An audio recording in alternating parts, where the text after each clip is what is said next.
Sometimes the Indonesian business community feels that its voice is not heard amidst the clamour of competing interests. This film sends messages to government about how things could change. They're not new, but the ideas are important enough to be repeated regularly, so the agenda for change does not drift out of sight. When the President of Indonesia stood up publicly and announced his commitment to reduce greenhouse gas emissions by 26% by 2020 and up to 41% with help from partners, that galvanized people within Indonesia and globally to say this is a country that has identified the opportunity and is really committed at the highest level to do something about it. It was a very exciting time. If I had to identify one area where the government could really help accelerate that move to the low-carbon growth path, it would be in the area of institutional drive, institutional commitment to get things done. So a high-level champion or a senior figure who can bring all the necessary agencies, the line agencies, the implementing agencies, and so forth, together to achieve the common objective, sector by sector, to help Indonesia take advantage of these fantastic opportunities.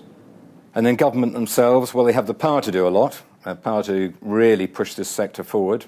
And at the moment, I think they will, at their own admission, recognise that there's quite a lot of interdepartmental confusion, a lack of clarity as who's responsible for what, and even the targets. You talk to several people and they probably have a different version of what their targets are for their sectors. So I think that government too have got quite a lot to do in terms of communicating and coordinating. Government as a regulatory body should open all the inputs coming from business community. That's the first step. And then business community should open to government what they need. The main message is greater communication amongst all stakeholders and the government.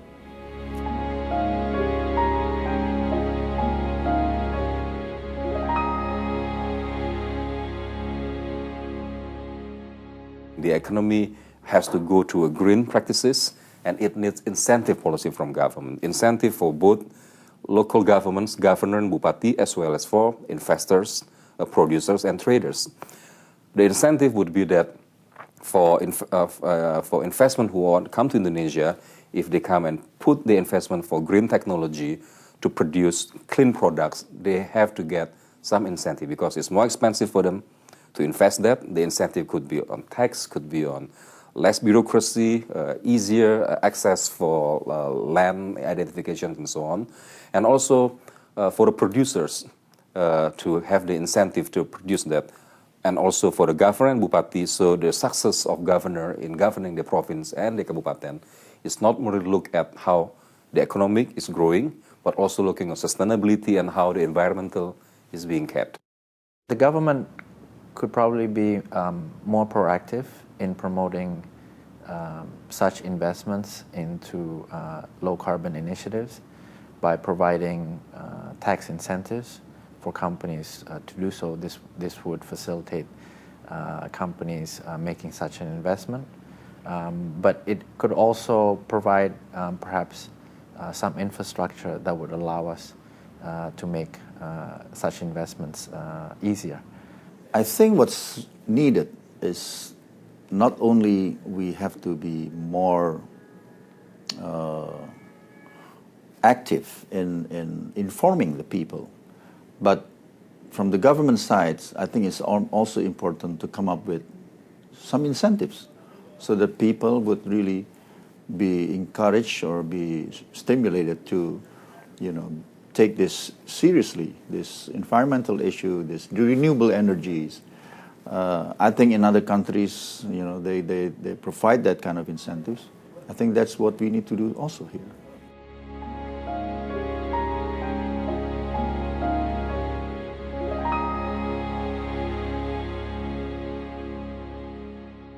It should be more guided from the government standpoint of view, because many people without that kind of a guidance in Indonesia do not necessarily know what to do and what direction to go. So in other words, Indonesia needs to be more proactive on the government in creating workable industrial plans which are detailed enough in order to lead the way how Indonesia's business should develop, in what direction, in what level of depth, and what has to be prioritized over other sectors.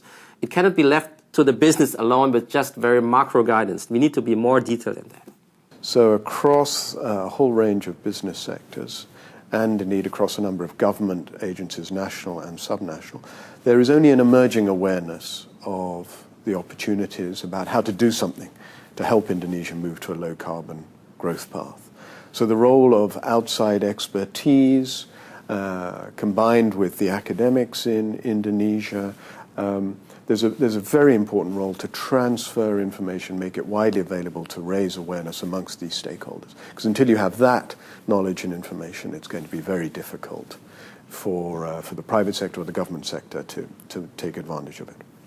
I think most of the people in our board, they are aware of these environmental issues, but I think an education, training, or more knowledge transfer, I think would always be good.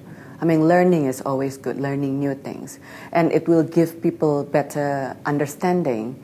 And with better understanding the issues, then they would have more passion toward it. I think that's very important.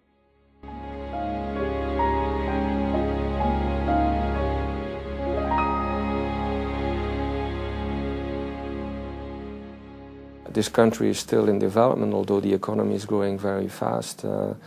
If you're in the government, there's a lot of balls that you're juggling, and this is just one of them. So in this discussion we might prioritize the low-carbon economy, but in the next one it might be something else. So at the end of the day, choices need to be made, and I'm sure in those decision-making processes there is a long-term view that plays, but how long is long? Is that then again the next election? There's the obvious disconnect between the political cycle and the business cycle, and Indonesia certainly suffers from that at the moment, that politicians are looking 4 to 5 years out and businessmen are looking out much further than that. I mean, it takes typically 7 or 8, in fact probably 9 years to develop a geothermal project in Indonesia, just for example, from concept to actual first electricity. So that already is beyond the political life of a lot of representatives. So it's extremely important that other branches of government are representing continuity.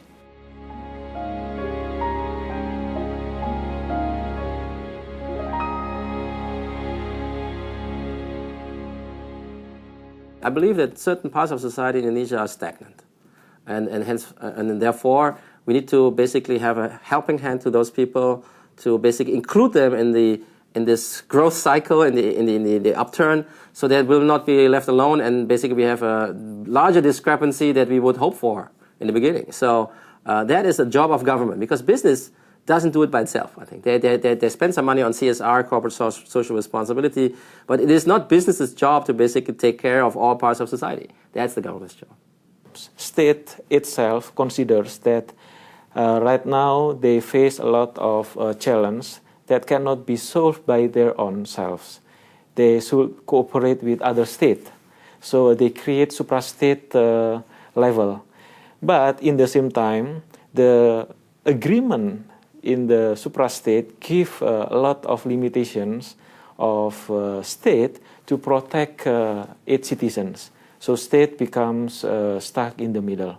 So their role becomes a conflicting role, their role becomes ambiguous, whether they should satisfy the needs of domestics or the needs of suprastates.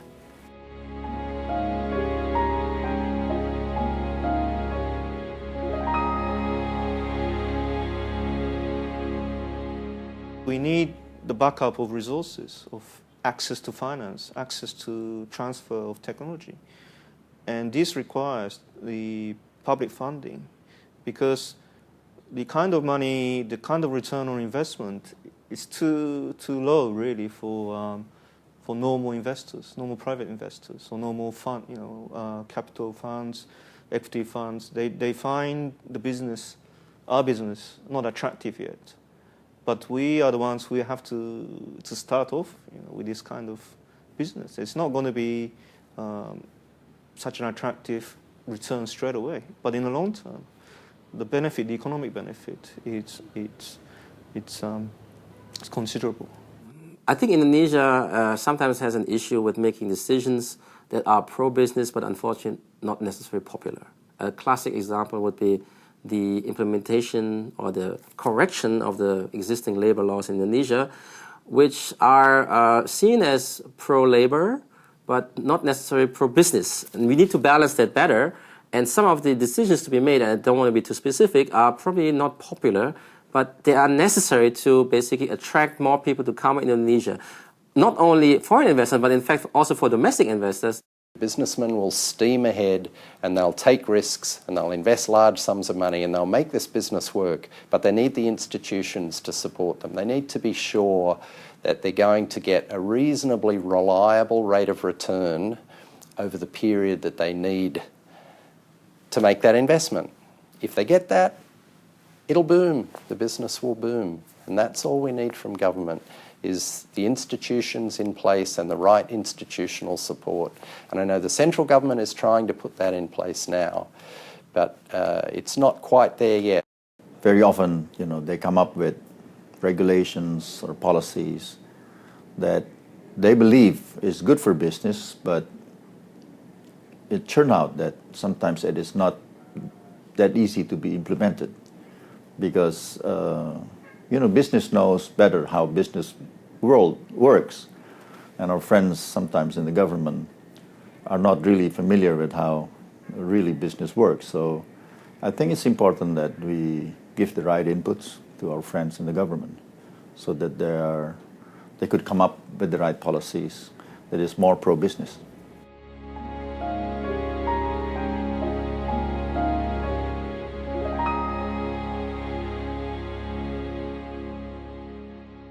It's very difficult when you are not talking in the same perception.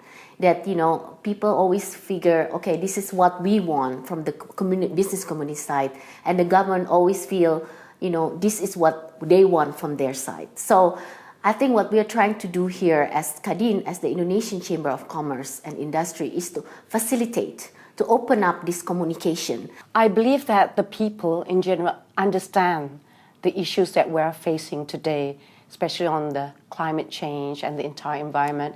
And we have had our fair share of catastrophes. But I think our only hope is that the government moves as fast as the public sector or even the people in this respect.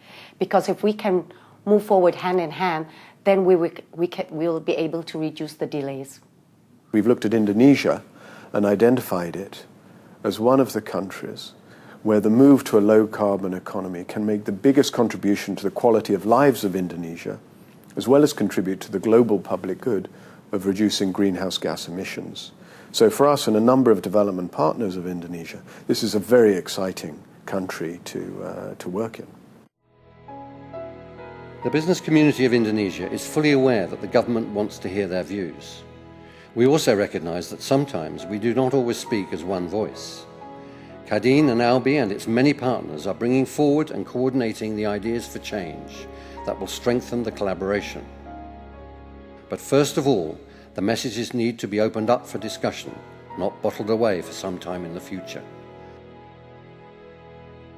Now is the time for an integrated agenda and open debate.